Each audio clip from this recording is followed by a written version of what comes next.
Top 3 breaking కి సంబంధించిన details చూద్దాం. బీసీ గణన కాంగ్రెస్ లో కుంపటి రాజేసింది. తగిన మైలేజీ రాకపోగా సొంత పార్టీపైనే బీసీ నేతలంతా గుర్రుగా ఉన్నారు. రేవంత్ హయాంలో బలహీన వర్గాలకు ప్రాధాన్యత లేదని ఆవేదన వ్యక్తం చేస్తున్నారు. అందుకే కులాల వారీగా సమావేశాలు నిర్వహించాలని సీఎం రేవంత్ ఆదేశించినా బీసీ లీడర్లు లైట్ తీసుకున్నారు. ఇక కులగణనపై మున్నూరు కాపు నేతలు తీవ్ర అసంతృప్తితో రగిలిపోతున్నారు. మున్నూరు కాపుల జనాభాను తగ్గించి చూపారని ఆగ్రహం వ్యక్తం చేస్తున్నారు. ప్రభుత్వంతో పాటు పార్టీలోనూ తగిన ప్రాధాన్యత దక్కటం లేదని వెనుకబడిన వర్గాల నేతలంతా ఫైర్ అవుతున్నారు. రేవంత్ వ్యవహార శైలి వల్లే తమకు అన్యాయం జరుగుతోందని నిప్పులు జరుగుతున్నారు.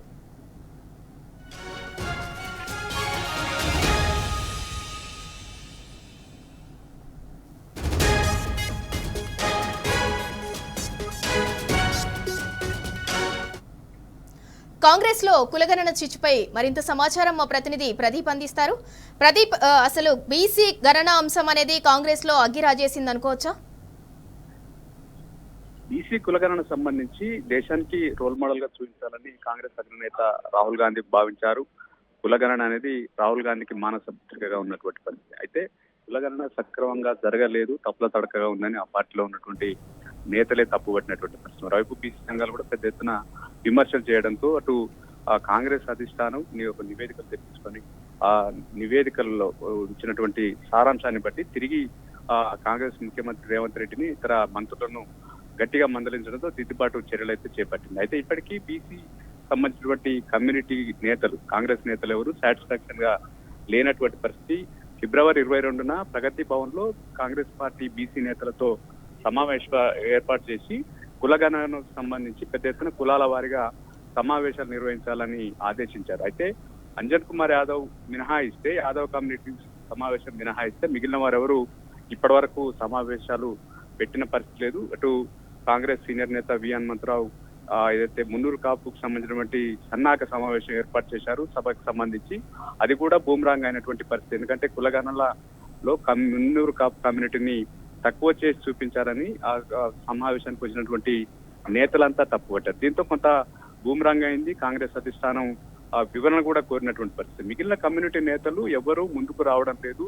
ఎందుకంటే బీసీలకు కాంగ్రెస్ పార్టీలో ప్రాధాన్యత దక్కడం లేదన్నటువంటి విమర్శ ఉంది. అందుకే బీసీ నేతలు ఎవరు అటు అసెంబ్లీ ఎన్నికల్లో టికెట్లు తక్కువ ఇచ్చారు, అటు పదవుల నామినేటెడ్ పదవుల విషయంలో కూడా ప్రయారిటీ ఇస్తలేనటువంటి నేపథ్యంలో వారంతా తీవ్ర అసంతృప్తితో ఉన్నటువంటి పరిస్థితి అయితే ఉన్నది. ఈ నేపథ్యంలోనే ముఖ్యమంత్రి రేవంత్ రెడ్డి ఆదేశించిన ఇప్పటి వరకు ఎవరు బీసీ కులగణన సంబంధించి కులాల వారీగా సమావేశాలు పెట్టేందుకు ముందుకు రానటువంటి పరిస్థితి. మొత్తానికైతే బీసీ నేతలంతా కులగణన సంబంధించి అంటిముట్టునాటుగానే వ్యవహరిస్తున్న తీరు కూడా చూస్తా ఉన్నాం.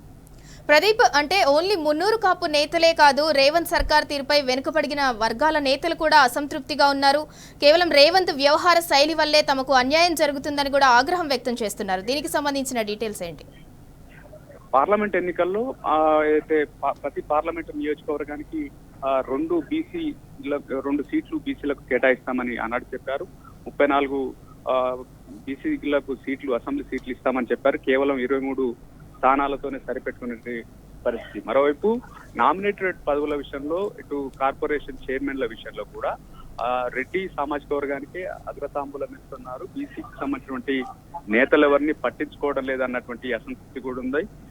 త్వరలో జరిగేటువంటి ఎమ్మెల్యే కోటాల ఎమ్మెల్సీ ఎన్నికలకు సంబంధించి కూడా బీసీలకు అవకాశం ఇచ్చేది పరిస్థితి లేదన్న చర్చ కూడా ఉంది. ఎందుకంటే ఇప్పటికే ఎమ్మెల్సీ, ఎంపీ, రాజ్యసభ సభ్యుడిగా యాదవ్ కమ్యూనిటీకి ఇచ్చినటువంటి నేపథ్యంలో ఇప్పుడు కూడా ఇచ్చేటువంటి అవకాశం లేదనే వాదన కూడా ఉంది. ఈ నేపథ్యంలో రేవంత్ రెడ్డి తమను చిన్న చూపు చూస్తా ఉన్నాడు, పదవుల విషయంలో ప్రయారిటీ ఇవ్వడం లేదన్నటువంటి అసంతృప్తి అయితే బీసీకి సంబంధించినటువంటి నేతల్లో ఉంది. అందుకే కులగణన సంబంధించి వారెవరూ ముందుకు రావడం, వైపు బీసీల జనాభా తగ్గింది అనేది బీసీ సంఘాలు చెప్తున్నటువంటి నేపథ్యంలో వారంతా తీవ్ర అసంతృప్తితో ఉన్నటువంటి పరిస్థితి అయితే మనం చూస్తా ఉన్నాం. Right, thank you Pradeep.